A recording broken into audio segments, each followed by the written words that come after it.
Hello, my lovely listeners, and welcome to What the Pause? I am your host, holistic menopause coach, professor, motivator, Amalia. And we're going to talk about menopause like actual humans and not reading WebMD. Okay. We're going to guide you through another week of hormones behaving like unmedicated toddlers. And today, oh yeah, we are diving headfirst into the holiday season, Christmas time, the menopause edition, because nothing spices up Christmas like a little hot flash, a little rage, I swear to God, if one more person asks me to host anything, energy. I like to also put in, I don't want to hear about you any more Christmas lists, girls, because there has to be a limit. We're all thinking that Christmas is supposed to be magical and joyful. Meanwhile, menopause is like, really? That's cute.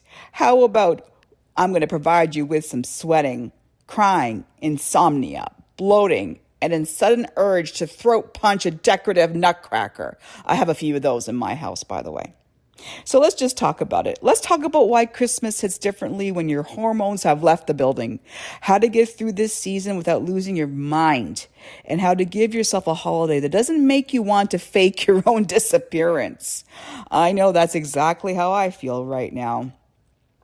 Let's talk about coping mechanisms as well, folks. So why does Christmas hit us harder while we're in menopause? Because menopause does not give a shit about your holiday schedule. It's not like estrogen looks at your calendar and says, oh, wow, she's hosting this weekend. I'll behave. Nope. It's more like, a party? Cool. Let's give her a hot flash so intense she fogs up her glasses. Yeah, I know, cheeky little pun. But let's think about this. The emotional load. It's like everybody expects you to be on top of your game. Make sure you have your gift lists. Make sure you have your family expectations, memories, traditions. And everyone assumes you, meaning us women, are the Christmas engine. No, thank you very much. I don't need the guilt. Because menopause messes with this emotional regulation. Not because you're being dramatic, and I don't like that word, but because your brain chemistry is also shifting. So when someone asks you, can you just make one more dish? Your body is internally responding, I swear to God, if you fucking ask me for one more thing, name the blank. Go ahead. We all know sleep goes to hell. It's going to hell for us right now in a handbasket. It's already terrible, especially adding menopause. We have our hot flashes at 2, our night sweats at 3. We're wide awake at 4 thinking about the meaning of life. And then waking up looking like you've been dragged behind Santa's sleigh. But by mid-December, which is right now, most women are functioning on caffeine and pure resentment. I am of that mindset for sure. Food and alcohol hit us a little bit harder this time because Christmas food is basically a hormonal landmine. A little sugar? Boom, bloating. A little wine? Boom, now you're sweating it out and are wide awake. A salty snack? Boom, your rings don't fit. Your shoes are too tight. You're not imagining it. Your metabolism has left the chat and the building. Because menopause rewires how your body reacts to literally everything you enjoy. And for me, it was working out. And I loved Christmas. You hear the past tense in my voice? Yes, certainly. Because I'm not loving it this time around. There's also the social pressure and hormones, which equal chaos, internal chaos. Because people expect you to be happy and jolly and on your game, quote unquote. Menopause expects you to take a nap. And you're torn between wanting to enjoy the season, like I have been for many, many, many decades, and wanting to hide under your blanket until January the 2nd. And honestly, both are valid. I know I'm the same. So what do we really need this Christmas? Let's flip this. Because this is not just about surviving. It's about reclaiming December so it doesn't steamroll over you. Let me be crystal clear. You don't have to pull off a Martha Stewart Christmas. You're not being graded. You're not in my class, okay? You're not one of my students. And Santa isn't giving out report cards. So you have all the permission to slow the hell down. If you want a quiet Christmas, do it. If you want to order takeout on Christmas Eve, do it. If you want to nap instead of hosting, absolutely freaking do it. Because you're not obligated to run yourself into the ground for any kind of traditions. You are the head of your household, not your partner, husband, spouse, whatever you have in your home. You are. Let's call it what it is. Here's the truth. A lot of women are falling apart behind the scenes during this time. They're just too polite to say it out loud. Well, with the exception of our Gen Xers who are in their mid-50s, right? My millennial women listening right now, those who are over 40, say it out loud. Do not think you have to be polite. Screw that shit. I can tell you from experience, okay? Let's have support instead of isolation. If you're feeling overwhelmed, you're not broken. You're not weak. You are human. And we have been hormonally assaulted. Yeah, I said it. Hormonally assaulted. Find someone you trust. Not your sister, not your mother, especially if they're the ones that always love to perfect Christmas as it is in my family. Everybody is on their best behavior. And God forbid if I don't eat something that my mother had made. All right? You need to tell that person, and I have my chosen family now, which I rely on, have relied on for years. Tell them what's going on. Or listen to me, okay? Reminding you that you're not alone in this hormonal circus. I did a webcast about the hormonal hurricane of daughters and menopause. So hopefully my podcast has given you some reason to really come back and listen. And this subject is not out of the ordinary, right? So what are some strategies that actually work for you during this time? So there are some survival tools that don't involve faking your death, okay? This is what I like to do. Step outside. Even if it's cold as hell right now. Right now I am in southwestern Ontario. I step outside, it's minus 13 degrees Celsius.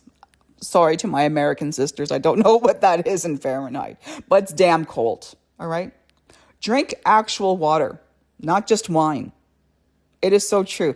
I've been guilty of drinking a lot of diet pop this past few weeks, and my lips are starting to get dehydrated. So I know I cannot live on caffeine and diet pop. I need to drink the water. And once I do, I feel a lot better.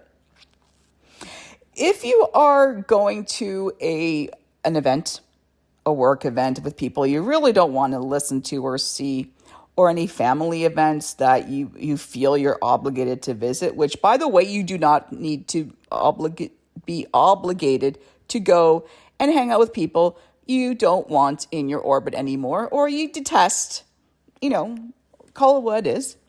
Just leave early. You don't need to stay until the end. Why? Pick your events. You don't have to go to everything. And I know as a Gen Xer, we don't have many friends, or our circle's getting smaller. People are in different stages. I get that. So that's why when you have an invitation, really think about it. You want to go or you don't want to go? And if you don't go, great. Have a great night to yourself. Now, schedule some recovery time, especially after Christmas, once everybody has opened their gifts and you're sitting there because not one person has given you a gift. Let's call it what it is, mommies out there, okay? I've been doing this for 16 years, and do you think I received one present from my daughters on behalf of my, ex-husband, let's just say, during the time we were married? Absolutely not. Yet I had to make sure everybody's wish on their lists was granted. And I hated it, still do. I resented it. But now with my boyfriend, who's just amazing, I love him to death, he wants me to give him a list. He wants to buy the stuff I want.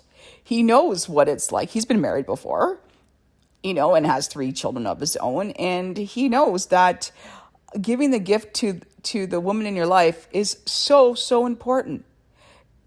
He doesn't take me for granted, and nor should your kids or your spouse, partner, whomever. They should not be taking you for granted. So schedule that recovery time, because menopause does not operate on the go, go, go, right? Going crazy, chickens with their heads cut off. Think of this energy like a bank account. Every December, it's overdrafted, right? So let's stop that nonsense. Go on a spa day. There's going to be some half off gift certificates for spas in your area. I am certain of it.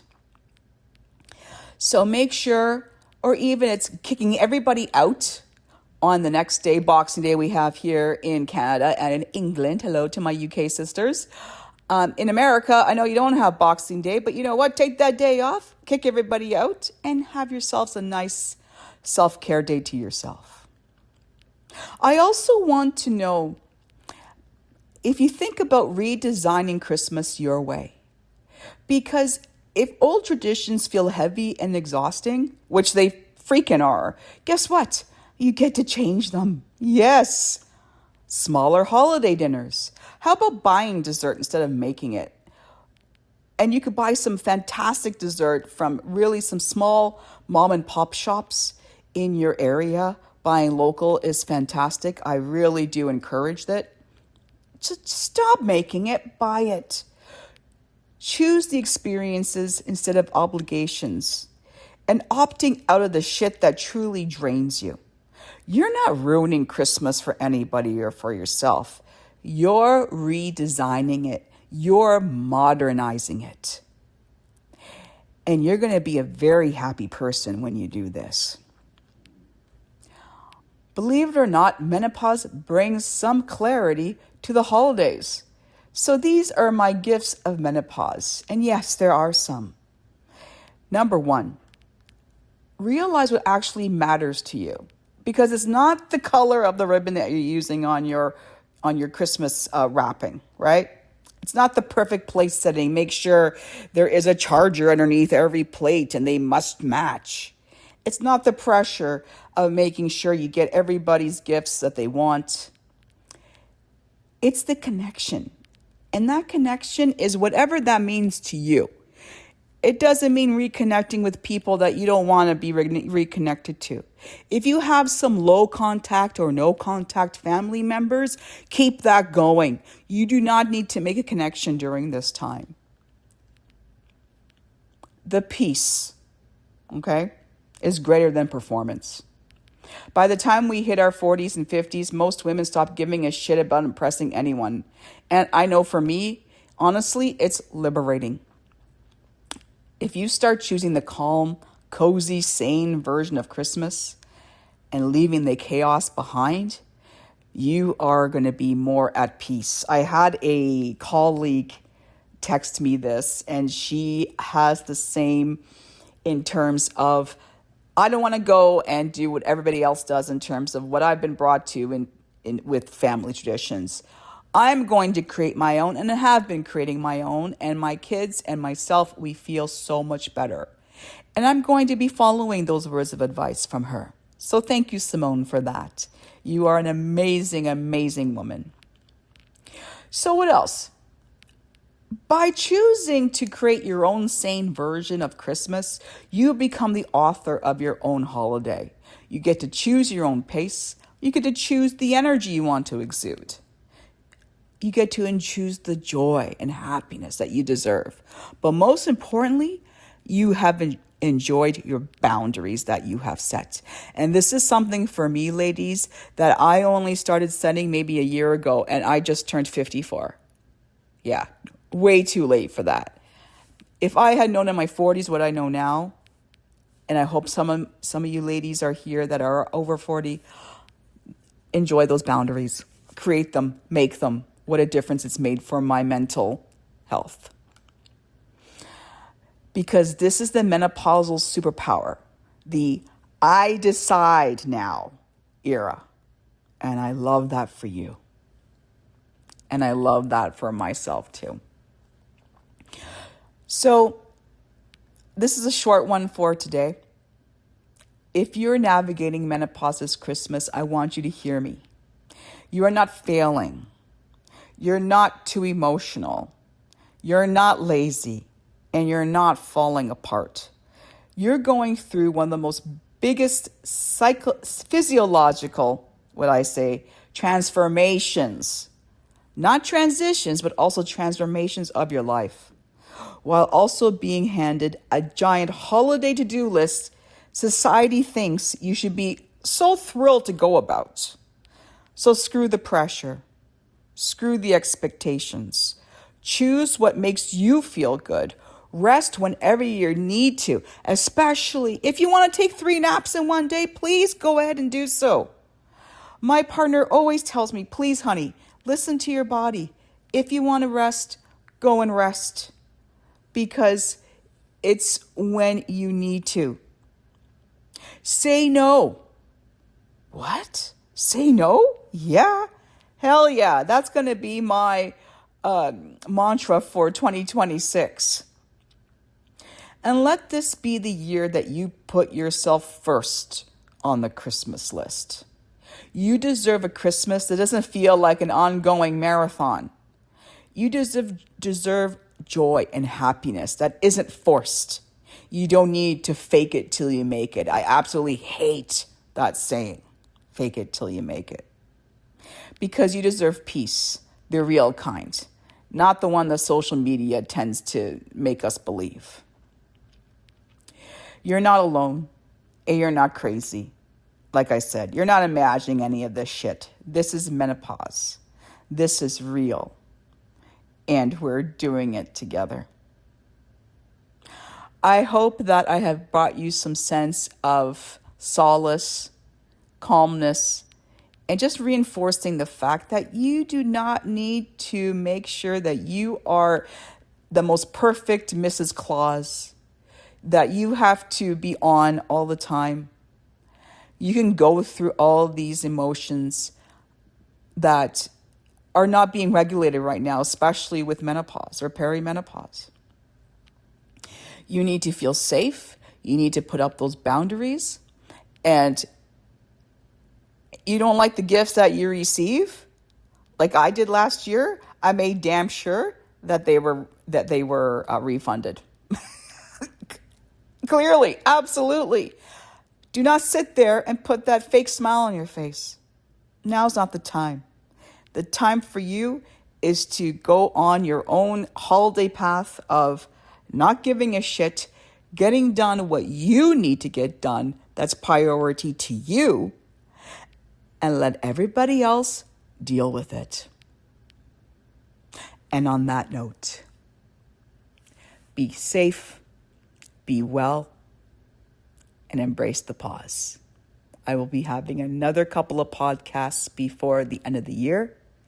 And if you have any topics you want me to discuss in 2026, please let me know, commenting, or shoot me an email at emilia@whatthepause.co.